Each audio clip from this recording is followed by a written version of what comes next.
আজকের আমরা ম্যাথের একটা বিশেষ টপিকস নিয়ে তোমাদের সামনে উপস্থিত হয়েছি।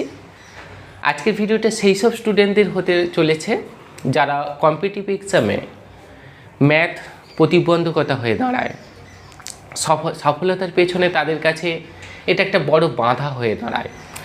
তো আজকে আমরা এজ ক্যালকুলেশন বা বয়স নির্ণয়ের যে ম্যাথগুলো হয় বা আসে কম্পিটিটিভ এক্সামে, আমরা সেইগুলো নিয়ে বিস্তারিতভাবে তোমাদের সামনে তুলে ধরবো, আলোচনা করব। তো সবাইকে বলবো তোমরা ভিডিওটার শেষ অবধি দেখতে থাকো। তোমাদের এই ধরনের অঙ্কের যা কিছু সমস্যা তোমাদের কাছে সমাধান হবে এবং তোমরা নিজেরা করতে পারবে এবার থেকে এই ম্যাথগুলো খুব অনায়াসে, খুব সহজে আমি তোমাদের সামনে তুলে ধরবো কীভাবে এর সমাধান করা যায়। তো এসব কথা না পারিয়ে আমরা মেইন টপিকসে চলে যাই। তো এখানে বলা হচ্ছে এজ ক্যালকুলেশন, যার বাংলা আভিধানিক অর্থ হচ্ছে বয়স নির্ণয়। এই ধরনের অঙ্কে তোমরা দেখবে সাধারণত ব্লাড রিলেটেড যে আমাদের সম্পর্কগুলো রয়েছে, তো সব ক্ষেত্রে যে ব্লাড রিলেটেড আসবে এমন কোনো কথা নেই, এমনি কোনো অন্য রিলেশন দিয়েও আসে, অন্য ক্ষেত্র দিয়েও হয়। অনেক ধরনের অঙ্কগুলো বলে দিল, সাপোজ যে রাম সামের থেকে এত বছর বড়, এত গুণ বড়, এত বছর পূর্বে অমুকের বয়স এত ছিল, এত বছর পর কত হবে, এই ধরনের জাস্ট অঙ্কগুলো আসে বা হয়ে থাকে। তো এই ধরনের অঙ্কগুলো সমাধান করতে গেলে তোমাকে কিছু বেসিক কনসেপ্ট তোমাকে মাথায় রেখে দিতে হবে। বেসিক কনসেপ্টগুলো কী কী?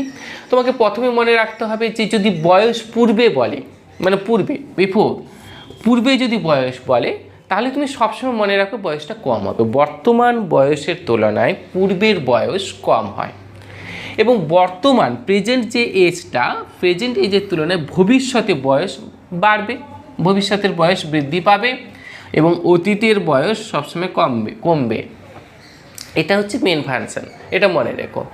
এবং তার সন্তানদের থেকে পিতামাতার বয়স বেশি হবে, পিতামাতার আবার দাদু দিদার বয়স বেশি হবে। এগুলো একটা জেনারেল কনসেপ্ট, এগুলো মনে রাখো। কিংবা যদি কাকু বলে, পিসি বলে, ওদের বয়স সবসময় বেশি হবে, মানে ভাইপো ভাইজির তুলনায়। এগুলো এগুলো জেনারেল কনসেপ্ট, এগুলো মনে রাখার কারণ বলছি, কখনো কখনো দেখবে এমন অ্যান্সার এলো যে তার কাকুর বয়স কমে গেছে তার ভাইপোর থেকে। এটা হয় না, এটা একটা ব্যাপার। তো সেই জন্যই বলে দেওয়া, মনে রাখা, আর কিছুই না। আর একটা মেন কনসেপ্ট বলে দিচ্ছি, শোনো, মনে রেখো। এই ধরনের ম্যাথগুলো সাধারণত যার বয়স জানতে চাওয়া হচ্ছে, যার বয়স বের করতে হবে অ্যান্সারে, সেটাকে কি করবে তুমি এক্স ধরে করো। এক্স ধরে করলে দেখবে এই ধরনের ম্যাথগুলো অনেক ইজি হয়, অনেক সহজভাবে করা যায়। আর একটা কি, অনেক সময় দেখো অপশন তো দেওয়াই থাকবে সব ক্ষেত্রে, এ বি সি ডি এইভাবে অপশন দেওয়া থাকবে।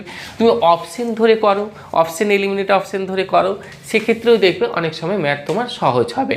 মানে পুরো ডিরেক্ট মেথডে না গিয়ে তুমি অপশন ধরে হিসেব করে দেখো, তোমার অ্যান্সার চলে আসছে বা হয়ে যাচ্ছে। কিংবা এক্স ধরে করো, হয়ে যাচ্ছে। এছাড়াও অনেক ধরনের প্রসেস রয়েছে, আমরা চেষ্টা করছি তোমাদের সামনে সমস্ত প্রসেসগুলোকে তুলে ধরা। এই ম্যাথসের সমস্ত তত্ত্ব থিওরিগুলো আমরা জেনে নিলাম যে কিভাবে অঙ্কগুলো করব। এর মেন যে জিস্ট, সারাংশটা আমরা বুঝে, এটা কিন্তু জানা খুব জরুরি।